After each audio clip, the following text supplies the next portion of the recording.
अस्सलाम वालेकुम। मेरा नाम ज़ीशान उस्मानी है और हम लोग बात कर रहे हैं कोरोना वायरस की। आज की इस वीडियो में बात करते हैं कि आवाम का क्या किरदार है एज एन इंडिविजुअल, एक शख्स के तौर पर, इनफरादी तौर के ऊपर हम ऐसा क्या कर सकते हैं कि कोरोना वायरस के स्प्रेड कम से कम हो, हम अपनी मदद कर सकें, अपने मोहल्ले वालों की, अपने मुल्क की और इस दुनिया की मदद कर सकें।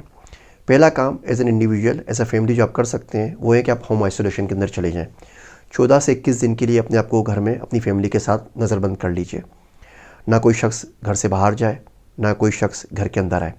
आप 14-15 दिन का 2 से 3 हफ्तों का राशन घर में डाल दीजिए।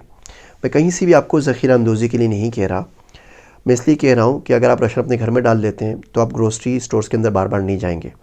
हमारे ग्रोसरी स्टोर्स के अंदर रश होता है, शोल्डर टू शोल्डर लोग आपस में एक दूसरे को रब कर रहे होते हैं। वो बड़ा मुश्किल हो जाता है कि वहाँ पर आप 6 फीट का फासला या सोशल डिस्टेंसिंग किसी शख्स से रख सकें। तो बहुत अच्छा होगा कि आप बाहर नहीं जाएंगे। अगर आप बीमार हैं तो वो बीमारी बाहर स्प्रेड नहीं करेगी।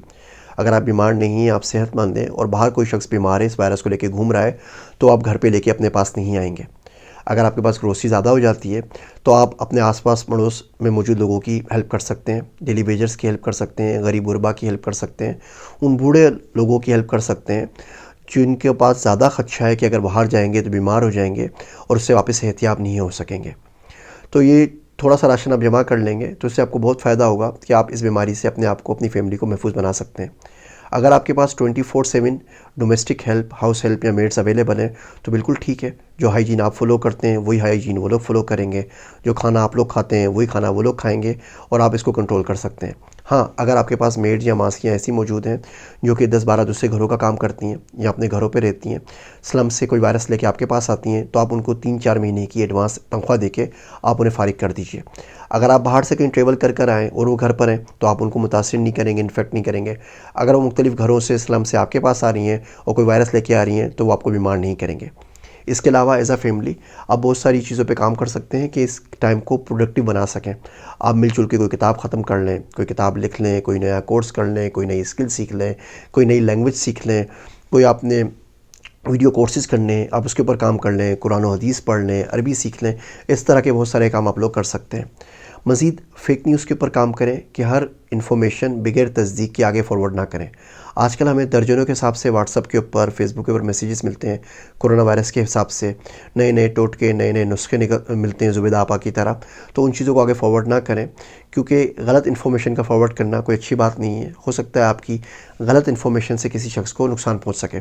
तो जब तक किसी चीज़ की तस्दीक ना कर लें उसको आगे फॉरवर्ड ना करें। आप एनिमल मार्केट्स को विज़िट ना करें, जो मछली मार्केट होती है, चिकन मार्केट है या गोश्त की मार्केट है। जैसे कि हमने पहले डिस्कस किया, ये वायरस जूनोटिक है जो कि चमगादड़ों से या पेंगोलिन से आगे बढ़ा है और इंटरमीडियरीज़ जो एनिमल्स हैं उसके बारे में हमें नहीं पता। तो हम नहीं चाहते कि आप मार्केट के अंदर विज़िट करें और किसी जानवर से वायरस आपके अंदर ट्रांसफ़र हो जाए। अपनी पर्सनल हाइजीन का ख्याल रखें, अपनी इम्यूनियाती निज़ाम जो है, इम्यूनिटी सिस्टम, उसका ख्याल रखें। ऐसी ग़िज़ाएँ खाएँ जिससे क़ुव्वत मुदाफ़ियत आपकी मज़ीद स्ट्रॉन्ग हो सके। नींद पूरी लें ताकि अगर खुदा न खास्ता ये वायरस अगर आपको हो जाए तो आप इस वायरस को, इससे आप लड़ सकें और बाकी लोगों तक इसको स्प्रेड ना करें। ये छोटी छोटी चीज़ें हैं जिनके ऊपर अमल करके आप इंडिविजुअल सतह के ऊपर, इनफरादी तौर के ऊपर माशरे में इस वायरस के स्प्रेड को रोक सकते हैं। मेरी बातें सुनने का शुक्रिया। आगे की वीडियोज़ के ऊपर हम मज़ीद इसके ऊपर बात करेंगे। आप सबका ज़ीशान उस्मानी।